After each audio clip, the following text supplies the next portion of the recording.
నరసింహుడి కోపాన్ని తగ్గించే అవతారం ఉందని మీకు తెలుసా? హిరణ్యకశిపుణ్ణి సంహరించిన తర్వాత నరసింహుడు అత్యంత ఉగ్ర రూపంలోకి మారుతాడు. ఆయన కోపం దేవతలకి భయంకరంగా మారుతుంది. ప్రపంచం మొత్తం ప్రమాదంలో మారుతుంది. దాంతో దేవతలందరూ కలిసి బ్రహ్మను ఆశ్రయిస్తారు. ఎంతమంది వచ్చినా ఎన్ని చేసినా నరసింహుని ఉగ్రరూపాన్ని మాత్రం తగ్గించలేదు, ఆయన్ని శాంతింపచేయలేదు.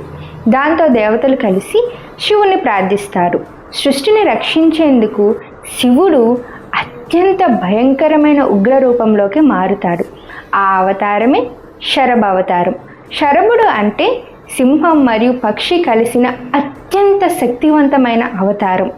అతను నరసింహుని యొక్క ఉగ్రరూపాన్ని తగ్గించి ఆయన్ని శాంతింపచేస్తాడు. ఈ కథ చెప్పేది ఏంటంటే ప్రతి ఉగ్రానికి, ప్రతి కోపానికి శాంతి అత్యంత అవసరం. ఇక్కడ ఆ శాంతి శరభావతారం. ఓం నమః శివాయ.